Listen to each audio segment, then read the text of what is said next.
ஒரு நடுக்கடல்ல ஒரு கப்பல்ல நம்ம இருக்கிறோம்னா, இதோ கரை வந்துரும், இதோ கரை வந்துரும், இதோ கரை வந்துரும்ட்டு ஒரு 5 நாள் வெயிட் பண்ணலாம், 10 நாள் வெயிட் பண்ணலாம், 15 நாள் வெயிட் பண்ணலாம். அதுக்கப்புறம் தான் மெல்ல மெல்ல ஒரு சந்தேகம் வரும். உண்மையாலுமே கரை தெரியுமா இல்ல நடுக்கடலையே இருக்க போறோமாங்கிறதுக்கு பிறகுதான் நமக்குள்ள ஒரு கேள்வியே வரும்.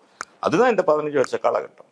இந்த 15 வருஷ காலகட்டத்தில் அவர் கூட இருந்த ஜெகதீச பாண்டியன் போன்றவர்கள் விலகி போன நிறைய பேர், சென்னையில் அதிகமான் போன்றவர்கள் எத்தனையோ பேர் விலகி போனாங்க. அவங்க எல்லாம் சொல்றது என்னன்னா, சரி நம்ம ஒரு இயக்கம் ஒரு கோட்பாட்டோட ஆரம்பிச்சோம், அவன் சுய ஒழுக்கம் இல்லாதவன் தான், இருந்தாலும் அவரை திருத்தி விட முடியுங்கிற ஒரு நம்பிக்கை எங்களுக்கு இருந்ததுன்னு பல பேர் பயணிச்சிருக்காங்க.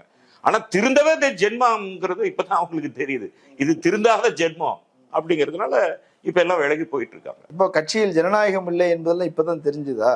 இப்போ ஒரு செயற்குழுன்னு ஒண்ணு இருக்குது, பொதுக்குழுன்னு ஒண்ணு இருக்குது, அதை கூடி விவாதிக்கணுங்கிற அறிவு கூட யாருமே இல்லை. அது கட்சிக்கு, செயற்குழு பொதுக்குழு எல்லாம் கட்சிக்கு, கும்பலுக்கு இல்ல.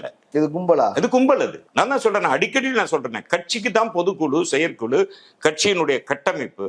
நீங்க அவரை கேளுங்க, எப்ப கேட்டாலும் சொல்லுவாரு, பேருந்துக்கு ஒரு ஓட்டுநர் தான் இருக்க முடியும்னு சொல்லுவாரு. பேருந்துக்கு ஒரு ஓட்டுநர் தான் இருக்க முடியும். ஆனா நீங்க ஓனர் இல்லன்னு சொல்றாரு. அது ஒரு சர்வாதிகாரத்தனம். நீங்க சர்வாதிகாரத்தனத்தோட ஒருத்தன் கட்சி நடத்தினா அந்த கட்சியில ஜனநாயகத்தை மதிக்கிறவன் இருக்க மாட்டானே.